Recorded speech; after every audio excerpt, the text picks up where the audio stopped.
Hey guys, as you can see here in this project, we've used a couple of up lights. We've got a lot of wash lights because we have a lot of lower, wider shrubs that we really want to disperse that light out. But then we do have some nice feature trees all over the property. We've got some where they're really feature tree fruits. We actually got 2 or 3 lights on them, but pretty simple. I mean, these are definitely the most popular, what you see all the time. The biggest mistake I see a lot of people doing is a lot of times they'll put them too close to the tree and it just creates this big hot spot. If you're trying to light the trunk, you want to have it about 12 to 18 inches back to do that. If it's a tree where you got lots of nice foliage and stuff that you want to highlight, that might be where you got to use 1 or 2 lights and move them further back from the tree and have them shine up in the foliage more. One thing I like to do if it's a bigger tree like that, I'll actually have 1 light that'll light up the stem like this, and then maybe 1 or 2 lights on the side that will just catch the, the canopy of that tree to really give it some nice light. So on this project, like I said, wash lights, up lights, and then we've also got some path lights, but more to highlight a little bit of paths, but then some nice rock work as well.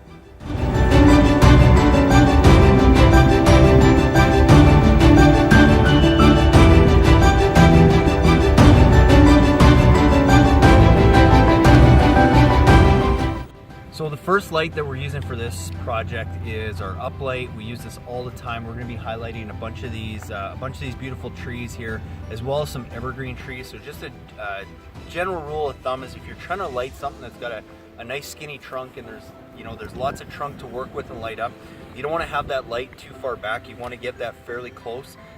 Usually within about 12 to 18 inches is about as far back as you want to go, because this is the trunk and the bark. Even if it doesn't have really nice bark, it's still a good idea to try and get that trunk, and you're still going to get lots of light up into the canopy that way. Unless it has a really big canopy that you need to get the light, you're just trying to get in the canopy, well then something you might want to do is have a light at the base of the tree that gets the trunk, and then you might have to light it from 2 other sides to make sure you get all that canopy. So we're going to be switching it up between lighting some deciduous trees and some evergreens. We're going to kind of bounce back and forth just to give some contrast and some balance, so we're just not lighting the same tree the whole property. And the other thing we've done is we've got a nice long driveway here, and they've got a bunch of street lamps, so it is going to be lit up, but they're staggered. So what we're going to do is we're going to stagger our lights opposite. So wherever there's a street lamp on that side of the road, we're going to be on the other side lighting up either some deciduous or some evergreen trees, and vice versa. When the street lamps on this side, we're going to light up some on that side. So we're going to have a nice balance back and forth of deciduous and evergreen trees being lit up on this property. So it never quite does it justice, but this is why we come back at night, is just to make sure that all our lights are positioned the way we want and everything is balanced the way we want. So again, great property to work with, lots of fun things to do. So I just wanted to walk you guys through it quickly and just remind you, always come and check things at night, because it always looks different lit up than sometimes even what you have imagined in your head.